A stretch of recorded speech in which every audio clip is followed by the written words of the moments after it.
UN Ambassador Nikki Haley believes political crisis in Africa could become a serious problem for the United States. Haley warned unresolved strife on the continent is a breeding ground for extremist groups. The UN ambassador arrived in Ethiopia on Monday and will travel to South Sudan and the Democratic Republic of the Congo later this week. For more on this, we're joined tonight by John Sitilides. He is the former foreign policy principal at Trilogy Advisors. A new hotspot. Listen to what the United States is saying here, John. A breeding ground. Political crisis in Africa. Now what? What does this all mean? And is it true? It's not really a very new hotspot, Ed.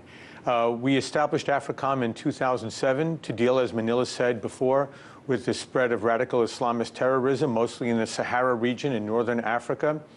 President Obama sent several hundred U.S. forces into Niger specifically to help that government and that military deal with the threat from Boko Haram, south in Nigeria, Al-Qaeda in Mali, which is to the west of Niger, and Islamic State, which is in Libya, north of Niger.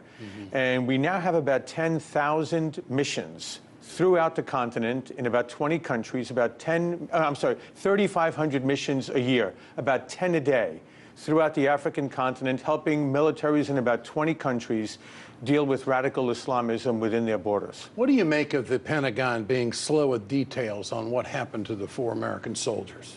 I don't really have a good explanation on that, Ed. I think they're trying to figure out what happened over there. I think they were as stunned as anyone else because there seem to be conflicting reports about the level and the quality of the intelligence. Apparently, our men who were out on the ground helping the military had conducted this type of an operation on many occasions, and there was never any sense that they were being trailed, followed, and the like. So there must have been some intelligence violation on the ground there, and I think we want to get all the information first before we put it out publicly. So can we come to the conclusion that the United States is going to be involved in Africa for years to come? We will be escalating our military operations in Africa in the years to come as we continue to see many of these Islamic groups, especially now that Islamic State is being defeated in Syria and Iraq. It's popping up in Northern Africa and Central Africa, in countries as far away as the Philippines and South Asia. We're going to be in Africa for many years to come, probably with an escalated military commitment. And all of their funding is coming from where? Their resources? Which resources? Well, resources of their firearms, of their material, their ability to organize and communicate. How are these groups growing in Africa?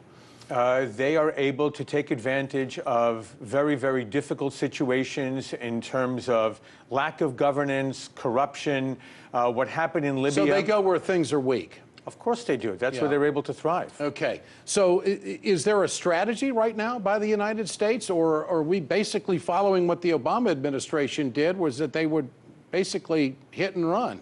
No, I don't know if there's a specific strategy for the continent. I think it's really on an individual country basis. But this is part of an operation of what they call foreign internal defense. We're helping African countries, African governments, African militaries defeat terrorists within their midst.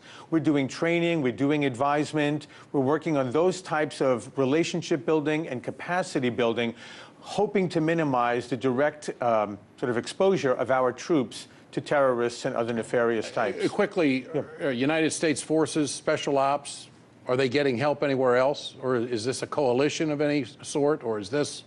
Oh, yeah, absolutely. The French have had 3,000 troops in Mali for a number of years, ever since this really became an issue in the Sahara region. In other parts of Africa, though, it's probably more the United States on its own. Again, it depends on the country and the relationships those governments are also able to bear. John Sitilides, thank you so much. Thanks for having me. Appreciate it. You bet.